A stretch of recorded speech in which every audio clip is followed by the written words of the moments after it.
Okay, guys, moving on today. So moving on from this word today, we have to do another topic.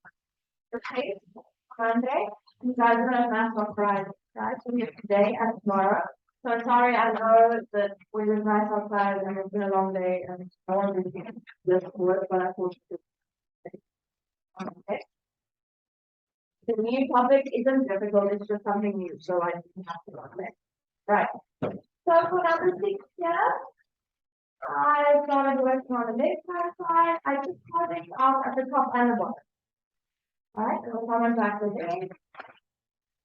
I was looking towards what I must get on the other side. Now I need to get tan squared x. Now what is the same as tan squared x? You know that identity. It's sine x over cos x, but in this case, because it's squared, it would have to be sine squared x over cos squared x. So in the back of my mind, I'm thinking I'm probably going to have to get a sine squared x at the top and a cos squared x at the bottom. All right, in order to get the tan squared x in the end. So what I did was I took cos x out at the top and at the bottom. All the time for this section, you divide each term by cos x and you left with what is in brackets there. So guys, it would be 2 marks for this thing. One for taking out cos x at the top and one for doing it at the bottom.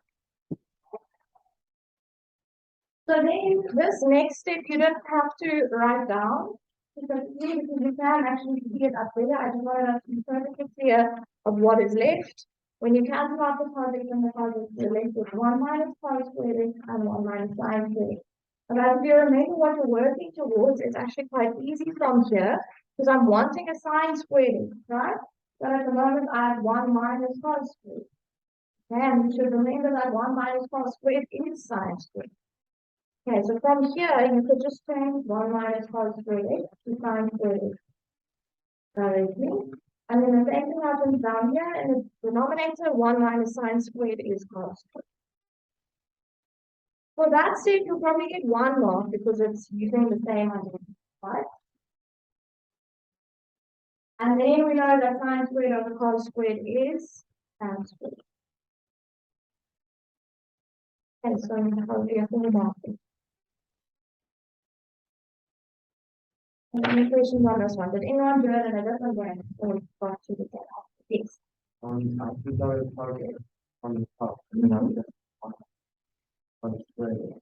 Yeah.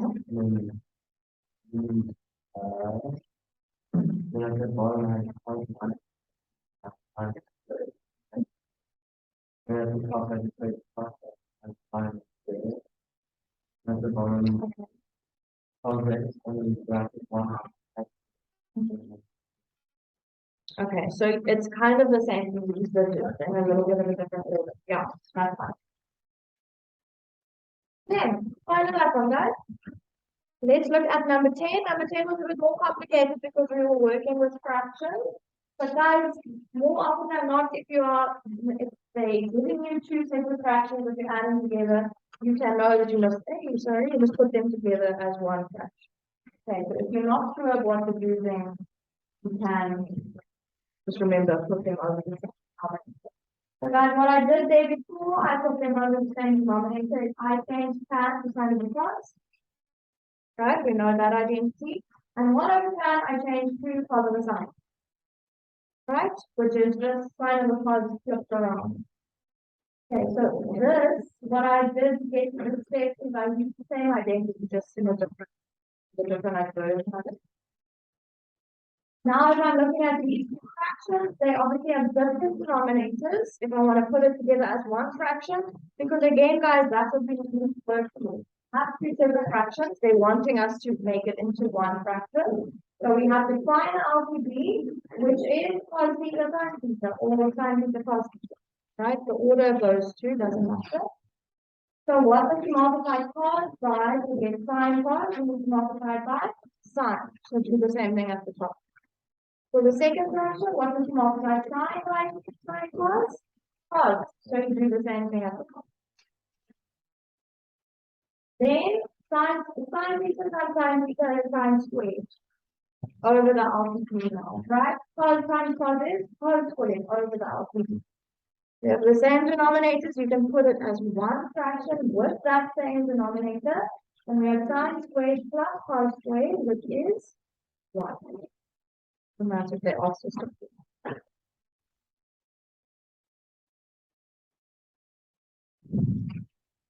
We're going to do this one. And also would it work if you put the tan theta and 1 over tan theta together as one fraction straight away? You would have ended up with a compound fraction. But remember, if you have a compound fraction, you multiply the top and the bottom by the denominator.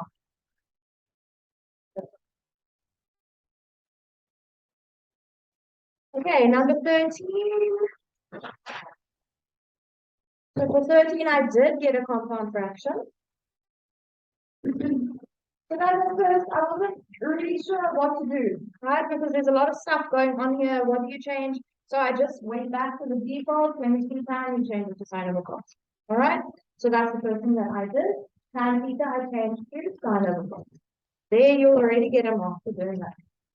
Okay, even though it's a bit of a shock in the dark. I don't know if it is going to work, but you will find that I did.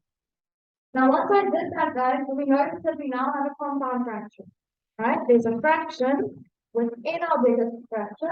So what's the denominator of this inner fraction? Cos theta. So you multiply everything at the top and the bottom by cos theta. Okay, remember that's how you talk about that. So this one you times by cos theta, that second term you times by cos theta, and the denominator you also times by everything at the top and everything at the bottom. The reason for why we do that is so that this inner fraction's denominator can cancel out. Remember, so we're left with just the sine theta minus sine theta, and now we have cos times cos, right? Which is cos squared theta. At the bottom, we have sine squared theta times cos theta, right? Which I just wrote next to each other. Okay, again, I'm looking at what I'm trying to get to. I'm trying to get to tan, right? And we remember that tan is actually sine over cos. But in the back of my mind, I'm thinking that's actually what I need to get to. I actually need to get my numerator to be sine and my denominator to be cos, right? Because then I have tan. So if I'm looking at this, before you start changing things, guys, rather take sine theta out as a common factor. Okay, because look what happens when you do that. Sine theta, when you take that out, you're left with 1. When you take out sine theta from here, you're left with minus cos squared theta.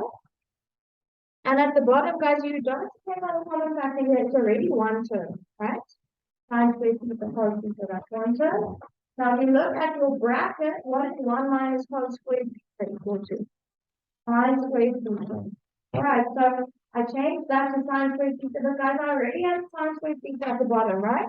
Which I just wrote underneath that now. But you could have kept it like this. You could have had sine theta and sine squared theta over sine squared theta cos theta. It's still that same denominator, sorry, that I've been working with from this thing. All right, still the same one. Sine squared and sine squared will cancel out. And what are you left with? Sine over cos.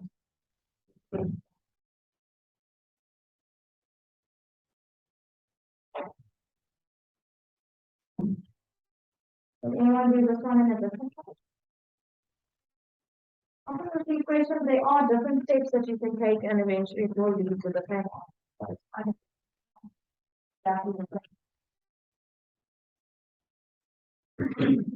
Okay, any questions on that one before we look at the next one? I'm going to do the next one with you guys because I think the next one was quite tough, okay? Within the more complicated exercise, that was like the example at the top. Did anyone manage to do this one? Okay. Okay, let's try. I also just kind of looked at it and then I also thought, I'm not sure what I would do at the top there, but I definitely at the bottom we could take our cards, hey? That would be good, right? At the bottom. I think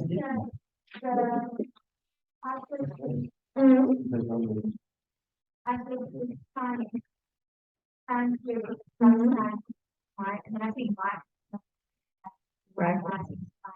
Yeah, that sounds like a good idea. So guys, if we look at what we're doing on the right hand side, you can see at the top in the numerator there are no cosines, right? It's just a sin x and a plus one. So it's a good idea to actually change that cos squared x to 1 minus sin squared x. Because we're not meant to have a cos in our numerator. Okay, so let's do that. So we'll keep this as sin squared x plus sin x. But now I have to be careful because you are subtracting cos squared x. So we are subtracting 1 minus sin squared x. So you have to keep that in brackets. Okay, you see what we're doing? We're changing cos squared x to 1 minus sin. Okay, we'll see what that does in a little while. But at the bottom, I think let's take our cos x. Right? Do we see that cos x is a common factor?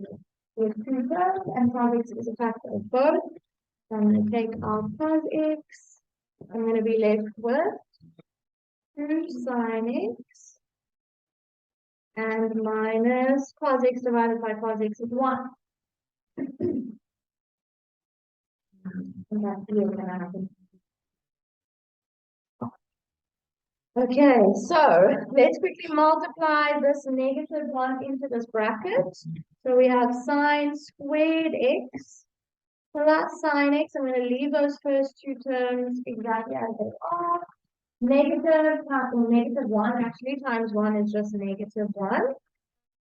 And then what's a negative times a negative? Positive, okay? So plus sin squared x over the same denominator. I'm not going to do anything there. I can't actually do anything with that at the moment.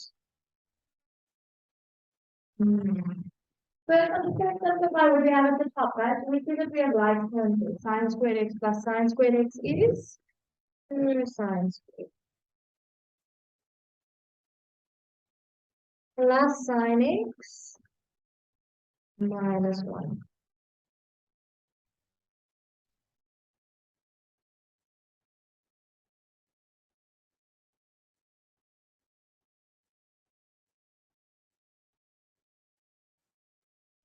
And now just to get into this line, you will get a mark for doing that.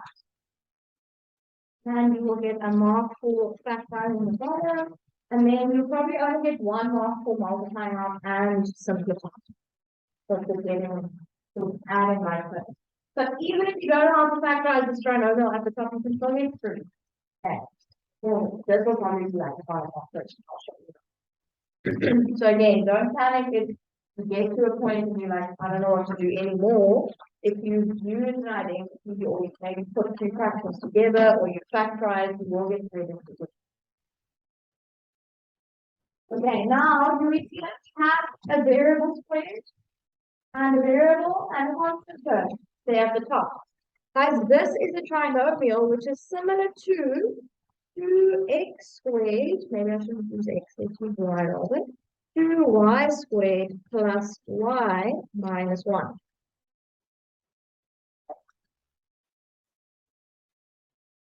But instead of y, it would have been easier to work with, we have sin x in our variable. Now, since this is not an equation equal to 0, we can't use the quadratic formula. Remember, the quadratic formula is for solving quadratic equation. This is not a quadratic equation that I have at the top. It is a quadratic expression, right? And that I need to get rid of some of the stuff because look at what's happening here on the right hand side. I need to just have sin x plus 1 over cos x. So this 2 sin x minus 1, I need to get rid of that. Now, how will I be able to get rid of this bracket if I have the same bracket at the top? Right? Does that make sense? Because then I can cancel it off. So guys, just by looking at this, you actually know what your one bracket is going to be already. I'm going to repeat what I think now. If we're looking at what we are using, what we're trying to prove on the right hand side. We don't want cos x and this bracket at the bottom, we just want cos x. So we need to get rid of this bracket. Right? So that's not on the right hand side of what we're trying to prove. Now the only way to get rid of this bracket is if we have the same bracket at the top and we can cancel them out. Okay? So just by looking at that and by understanding that we need to be able to cancel that bracket out, you should already know that your one bracket at the top is going to have to be 2 sin x minus 1. If it's not 2 sin x minus 1, you can't cancel them off. Right? So it's almost like a trick, right? We're almost cheating in a way. We're looking at what we have at the bottom, what we are wanting to cancel out at the bottom, and we are saying, okay, one of my 2 brackets at the top has to be the same. Right? So guys, if we know that, what do we think the second bracket has to be? Remember when you factorize your binomial, you have, in this case, it's the sin x is our variable. You have something with the sin x, and in the second bracket, you also have something with the sin x, right? Because the first term, when you multiply them together, must give you that first term. You guys remember? Okay? Yes, it's going to be sin x. Sorry, I just think I didn't leave myself enough space there. Sin x. Guys, what am I going to get? 2 sin squared x if I multiply these two together. What's 2 sin x times sin x? 2 sin squared x, eh? And then, what do I need to do to get this last term?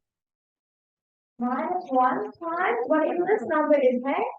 So that's going to have to be a positive one. Because I'm wanting negative 1 to be my last term. Negative 1 times negative 1, sorry, positive 1 will give you negative 1. I'm going to show you now how to just factorize that from scratch in case you forget this trick.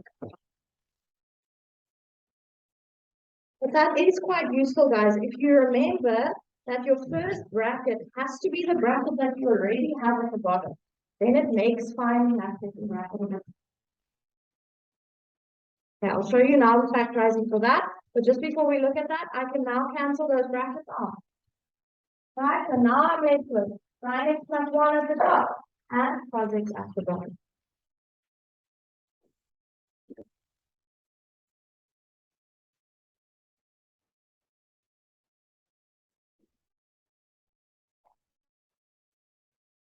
Which is what I had on the right hand side.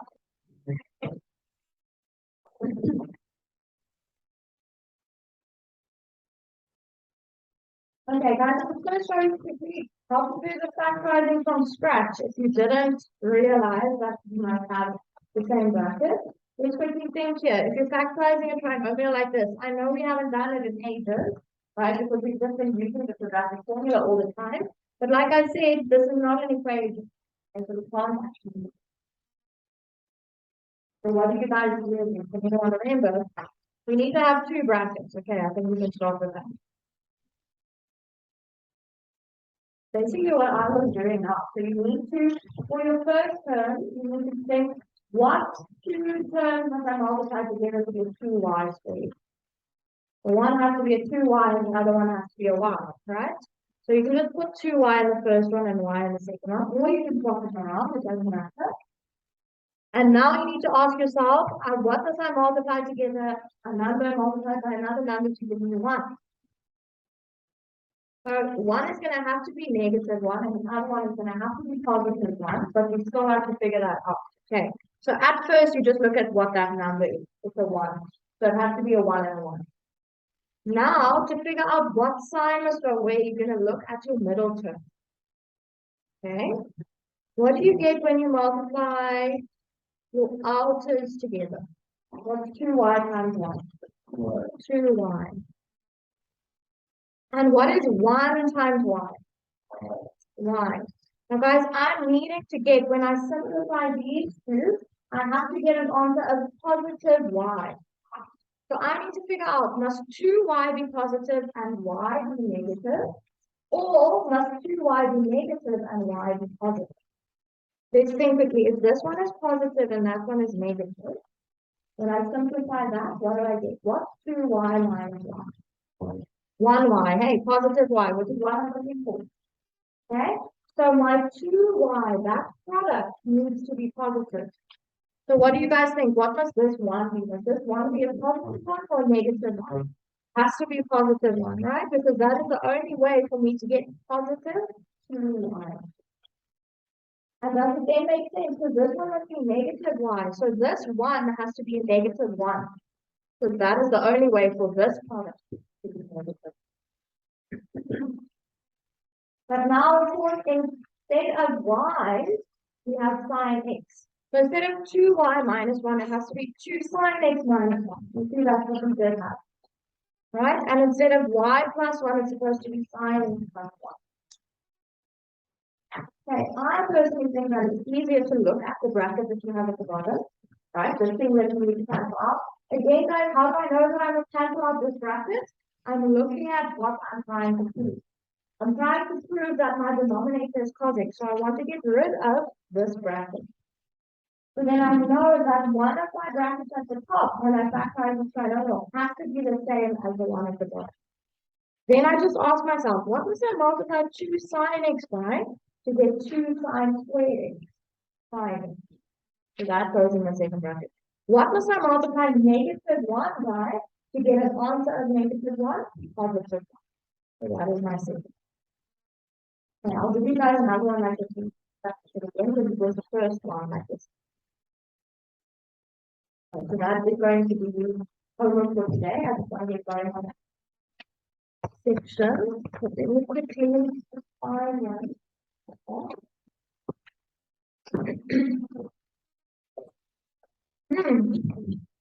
Yeah, just kind of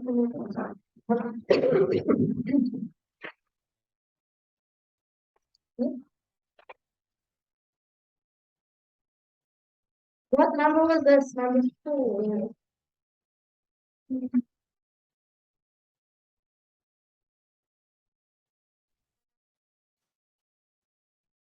Now, which one is the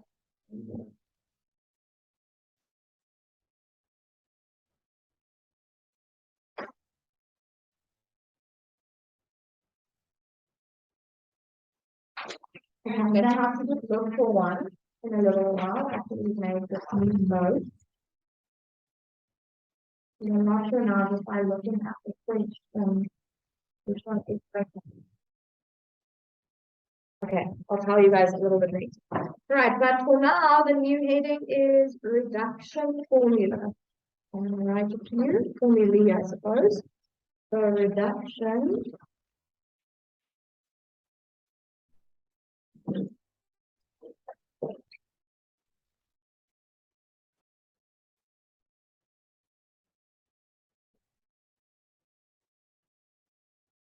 So this is the last topic that will be in your text. And the really nice thing about this topic is that these questions count a lot of marks, but you are basically just doing the same process all the time. And every single time you do that process, you get a mark. Now, guys, in order to work with reduction formulae, we need to remember our class diagram. So if you can just draw one again quickly. This is now where the class diagram is very, very important. So I actually suggest that when you're doing your test, right on the first page, as soon as you get your test, you actually draw a little class diagram. Okay, this class diagram is very important for the lollipop diagram, the lollipop questions that we did at the beginning, and also the reduction. We also need to know our angles, our degrees. So I'm going to add that in again.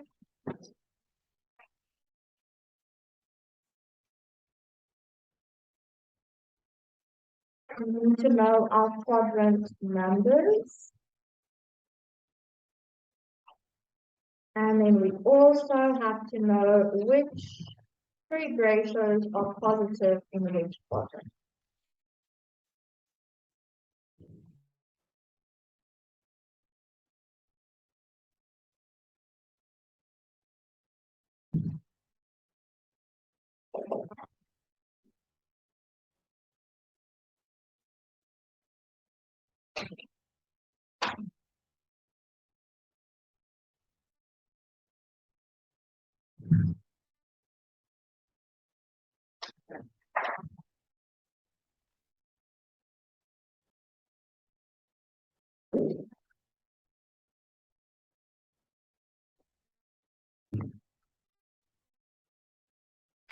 And then for the purpose of reduction formula, we also need to be able to work with negative angles. Alright, so we know with the complement plane, we work in an anti-clockwise direction. Right, so we're going from 0, that is 90, that is 180, then 270, then 360. But guys, we can also go from 0 and do a negative angle. So what do you guys think that will be? From 0 to negative? What angle am I going to have here? Negative 90, right? So let's put that there as well. Actually, I'm going to put that in blue, just to like draw your attention to it. You need to be able to figure out which quadrants angles are in, even if they're negative. Okay, so we're going from 0 and we're going clockwise. We're actually moving in the negative direction. So that will be negative 90. The next one will then be negative 180, right? Then we keep going to another 90 degrees into the negative direction now. So negative 270. And then our 0 angle can also be negative 360.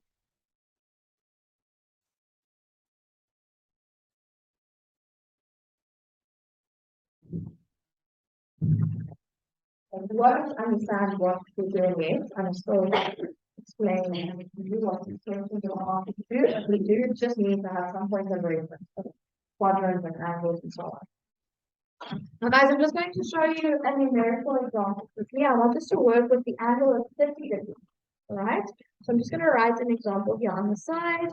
If we have sine of 30 degrees,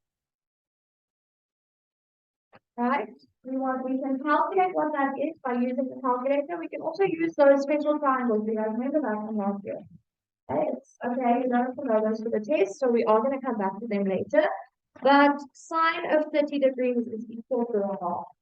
Actual value of sine 30 is a half. But in which quadrant is 30 degrees?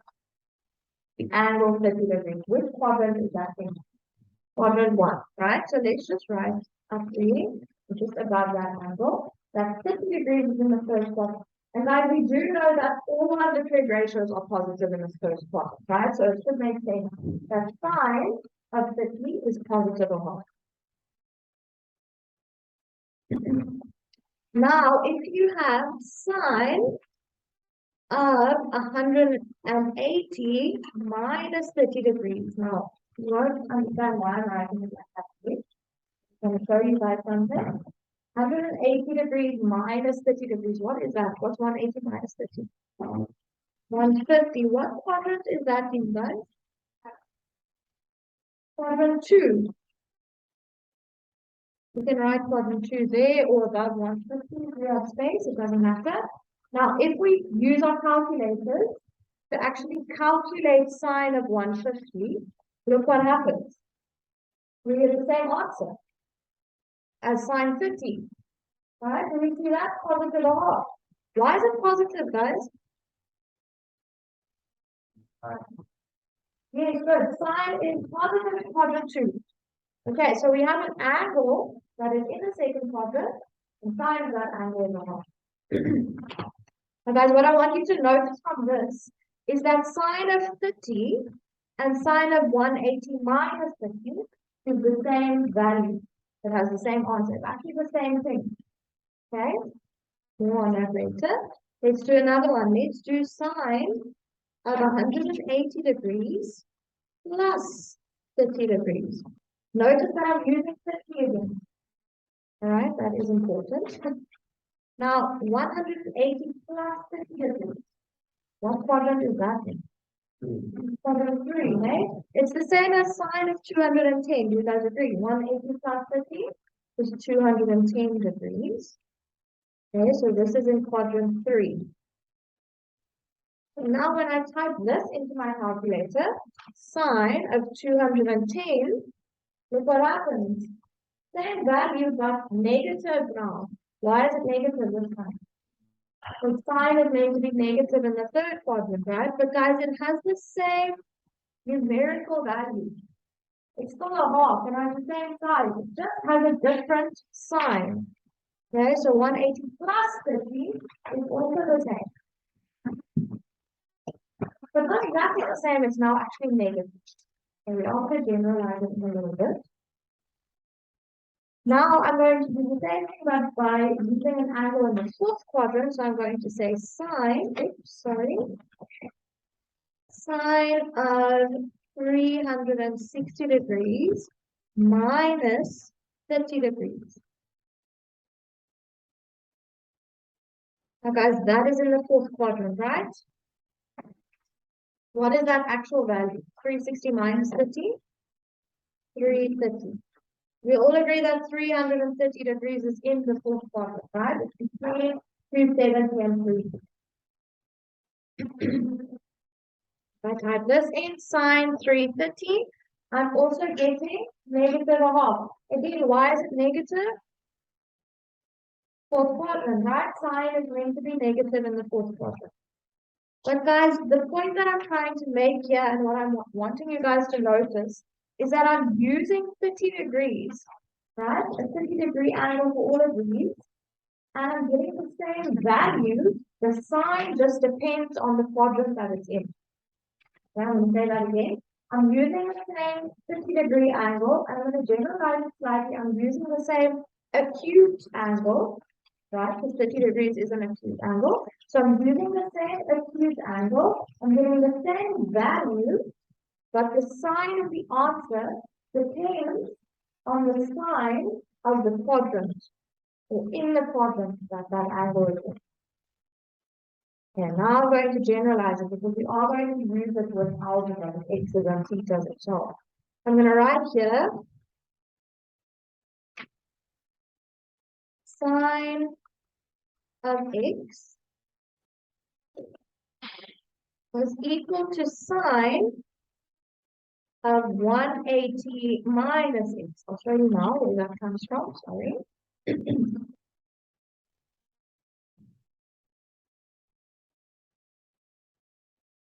We used 30, right? Sine of 30 was the same as sine of 180 minus 30, right? Both of them were a half. I'm now just using x because we are going to actually generalize it. Or you can write it the other way around, guys. Sine of 180 minus x was equal to sine of x. Right? Sine of 180 minus 30 was equal to sine 30. Okay, we just used 30 instead of x. And what else did we have? What was the next one? Sine of 180 plus. So we did 180 plus 50, but now I'm generalizing it. Sine of 180 plus x. And was that the same as sine 50? What was the answer for 180 plus 50? It was negative a half, hey? Which is negative sine 50. What was sine 50? A half. Okay, so I'm just saying negative a half is negative sine 50. So this one, sine 180 plus x is negative sine x.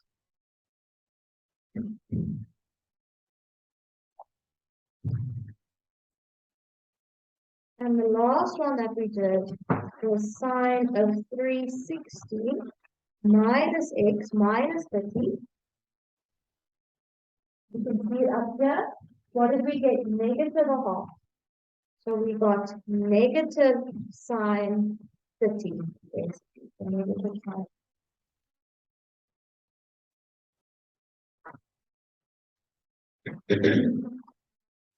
Right, I'll show you in a moment how we're actually going to use this, but these are what we call reduction formulas.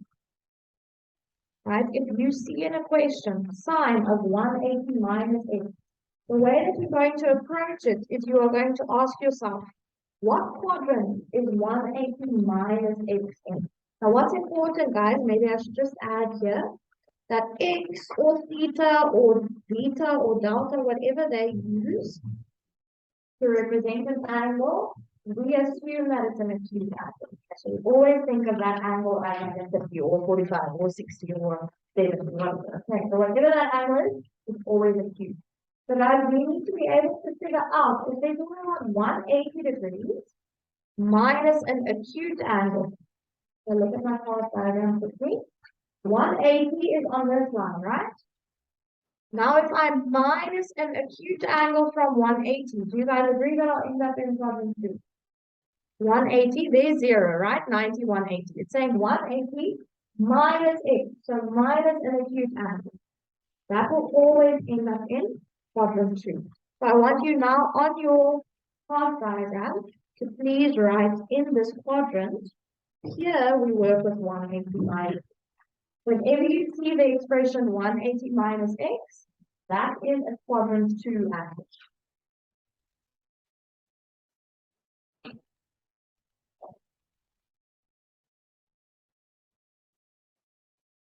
What will be used to represent an angle in the third quadrant? 180 plus x, right? 180 degrees plus an acute angle will end up or land up in the third quadrant. So here we use 180 plus x. So as soon as you see 180 degrees plus x, that is in quadrant 3. Quadrant 4 is 360 minus x. So that is what we use to represent an angle in the fourth quadrant. 360 minus x. 360 is all the way around, right? And then you minus and then a cube angle off. That will land up in the fourth quadrant.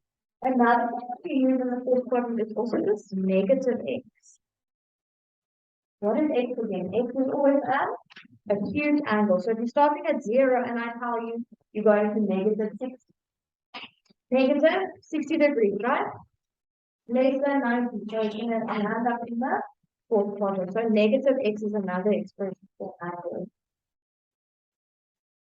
Okay, I still haven't shown you guys how these questions are going to be asked, so don't stress if you're a bit confused.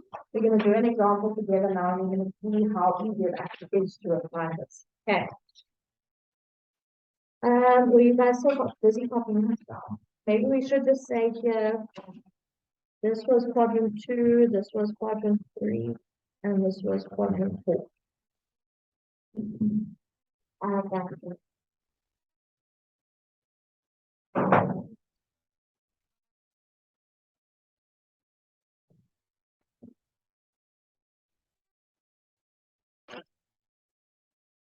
You can write examples along. See how many we can get to.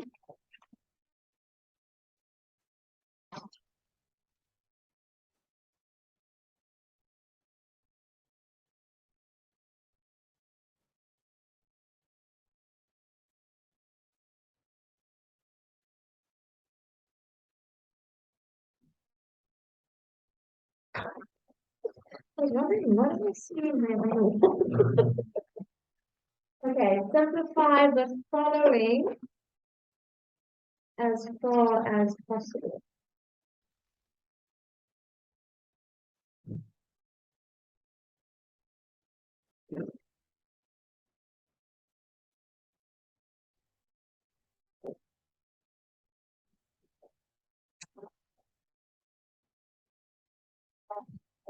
Make the make a noise. Okay.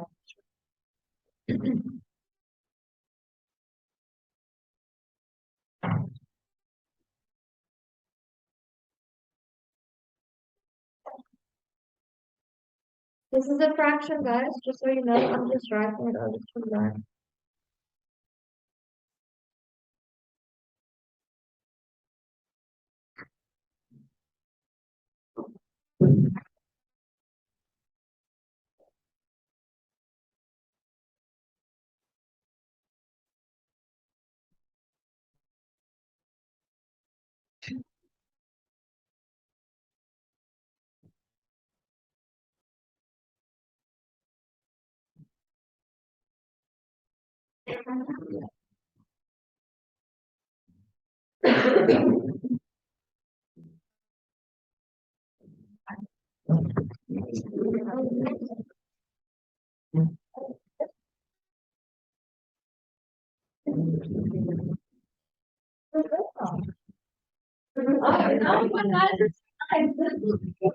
Like a 6-mark question, and you'll see now how easy it actually is.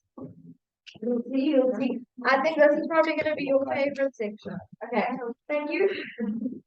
Now guys, we see that we have a whole bunch of brackets, right? With angles 180 plus, 180 minus, blah, blah, blah. And we must simplify. Now, when you get a question like this, you need to, either using a pencil or different kind of pen or whatever, I always start out by just writing where each of these angles will actually be, with quadrant. So 180 plus x.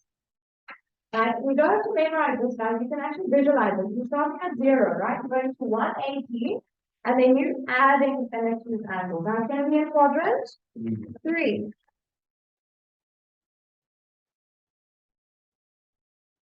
180 minus x, quadrant 2. So you go all the way to 180 and then you go back by an acute angle. Okay, so that's all in the quadrant 2. Now we've assigned 180 plus x, that is again in quadrant 3. Doesn't matter that it's now assigned and the first one was cos, it's still the third quadrant. 180 minus x over here, also quadrant 2. Now what you're going to do, guys, you're going to ask yourself, what is cos in the third quadrant? Is it positive or negative? Cos in the third quadrant is negative. So this is not why I say, guys, it's so nice if you just have a little Cartesian plane here and you just do A, S, T, C like that. Alright, you don't have to put in all the other stuff. If you just have this little Cartesian plane, little cross diagram, then you can say to yourself, quadrant 3 and is positive in the third quadrant. So cos has to be negative. So guys, all you're going to do is you're going to change cos of 180 minus x to negative cos x. You drop that whole 180 plus business and you take the sine of cos in the third quadrant. So that's all of them, yes, and then you simplify what's left. And guys, every time you do that, you get 1 mark. So let's use brackets for the three. So that already is 1 mark. There you go.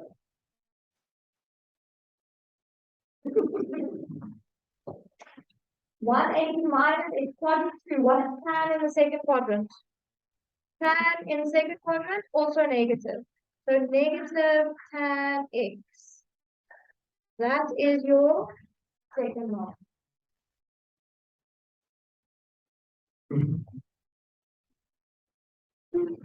Next one, sine in the third quadrant is negative. So we change that to negative sine x. There you have 3 marks in the back. Over sine 180 minus x, sine in the second quadrant is positive. So this one changes to just positive sine x. That is your 4th mark. Times, we had a sine x there, that's just sine x, right? We're not going to do anything with that just yet. We're just going to leave it as sine x. So guys, you see what I say? These questions, and even a metric final exam, it's the same mark allocation. Every time you apply a reduction formula, you get a mark. Okay, so next up, let's see. We must now simplify this whole thing, right? So I'm start by just looking at all the minuses because guys, what's a negative times a negative? Positive. So let's say these two negatives are gonna become a positive, so we can draw a line through it. But guys, please make sure that when you do draw a line that I can still see that there was a line. Okay, you have to show exactly, and even if it's finals, I mark paper 2, they want to see that this was negative cos x. So don't do the like cancelling out of minuses in your head, all right? You have to show negative, negative, negative. That's what you get marked. Okay. There's 1 minus left. There is no other negative, so we know that our answer is going to have to be no. Okay, so just remember that minus. And guys, is there anything that I can cancel out? Because it's all 1 term at the top and 1 term at the bottom. I can cancel this sine x and that sine x. But we must remember this minus, right? I'm actually going to highlight it just so that I don't forget it. It's very easy to forget that. What else is left? They say as far as possible, right? So we need to try to get rid of as many things, okay? Yes, I can change tan to Sign of the cos, right? So let's do that. So I'm going to leave this.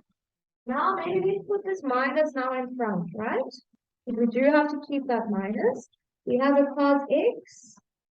And then this tan x, remember we cancel out that minus in front. So it's just going to become sine x over cos x.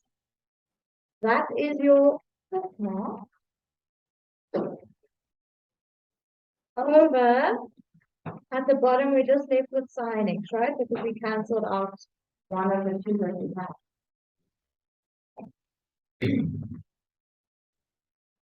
And now, well, I don't have to even out today because this cos x and that cos x will just cancel each other out. What's at the top? Negative sine x. At the bottom? Sine x. So now I can cancel those out as well. What's left? Negative 1. That is your sigma. That's 12% of the test on this, okay? And then if you think a circle geometry question for 6 marks is normally a difficult one, hey? With a lot of stuff. Versus this one for 6 marks. Much easier. Okay. But I the important thing here, like I said, is that you know your cos diagram very well. Okay, because if you make this up, you're going to lose all of these marks. We will, I mean, CA, you can at least get that tag inside of the cos. But these are not cos, you don't want to throw them away. So very important that you know your cos diagram. And you need to be able to identify which quadrant your angle is. That's the other thing. Okay, I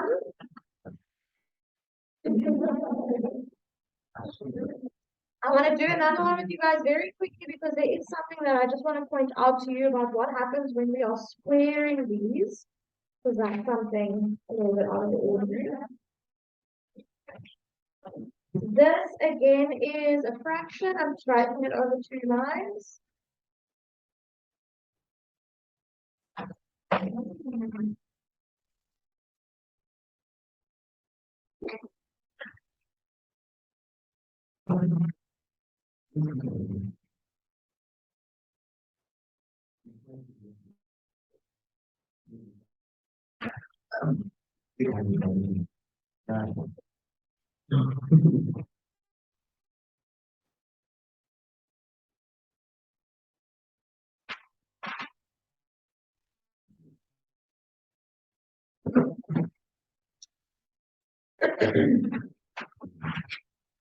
Now guys, what I want you to just remember is that when you are squaring a trig ratio, how do we normally type that into the calculator? Like if I ask you to do cos squared of 30, what would you type into the calculator? Yeah, you would say cos 30 all squared, right? So it's the same kind of situation here. So I'm just going to use an arrow, and I just want us to write on the side, just to prove my point, what I'm trying to show you that. Cos squared of 180 minus x is the same as cos of 180 minus x in brackets squared.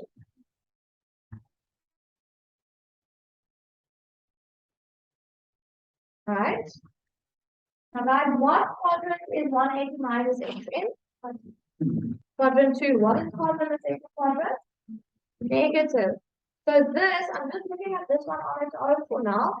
This, if I simplify it using my reduction formula, because it is a quadrant 2 and cos is negative in the second quadrant, will become negative cos x, but it's still squared, right? So what happens when you square a negative? Negative cos x times negative cos x is positive cos squared x. So guys, even though cos in the second quadrant is negative, because you're squaring it, it will end up being positive anyway. The same thing will happen with any of them. If they are squared, your answer will be positive. It doesn't matter which quadrant they're in, because yeah, they are in, if they're in. Because if it's in a positive quadrant, it's a positive thing that's a square, which is positive. If it's in a negative quadrant, it's a negative thing that you're squaring, which is positive again. So the nice thing about these ones, guys, is as soon as you see that a trig ratio is being squared, you don't even need to figure out which quadrant it's in. You can just turn it into positive cos squared, or positive tan squared, or positive sine squared. Right, so as soon as you see that it's squared, I'm going to make a little circle. I'm going to circle that squared. It's going to be positive. This one, because it's tan squared, is also going to be positive. Whether it's in a positive or negative quadrant does not matter because you're squaring it. And if we weren't squaring it, then this wouldn't happen, guys. It's just if you're squaring it. Same thing with the sine squared at the bottom. Because it's squared, it is definitely going to be positive. Does not matter which quadrant it is. So I 180 minus x and 180 minus x, we know that that's quadrant 2, right? I just want to point out that second one there. We haven't actually seen that one. 360, I know it doesn't matter in this case, but just because this is a different type of angle, 360 degrees plus x, which quadrant is this? Quadrant 1, hey? If we look back up at our past diagram, sorry, all the way around, that's 360, and then we add an acute angle to it. That will be in quadrant 1, right? So that we also will do some noise levels tomorrow. But the angle is not necessarily always going to be one of these that we're working out. They can give you like a funny angle and you must figure out which one. Okay, we'll practice those tomorrow, don't worry. Just quickly, what am I going to simplify this to? I know they're all positive, right? So cos squared x times tan squared x over sine squared x. All of them are just positive. How nice is that? Yes, now it's quite similar to what we had up here. Hey, tan squared x, we're now just going to change to sine squared over cos squared.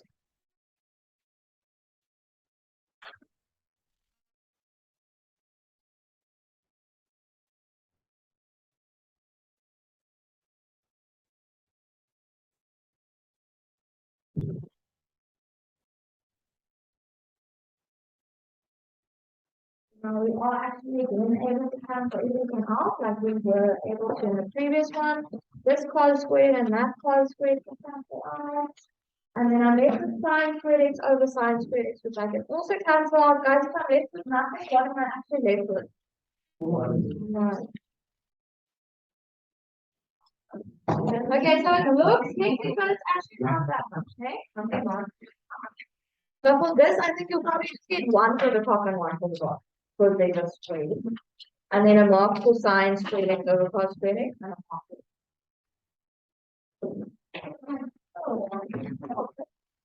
it's so nice. Okay, guys, I'm just going to give you 2 of these to practice. And it will probably be the nicest math homework that you've had this whole year.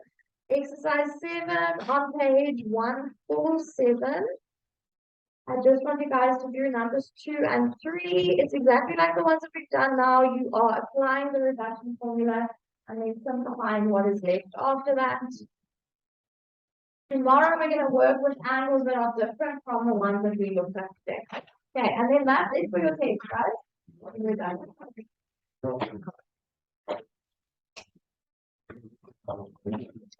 Okay, I'm still gonna look for another identity for you guys, right? But I'll find one for tomorrow, one that has a trinomial in it. I'm not sure. I'll have to just work through some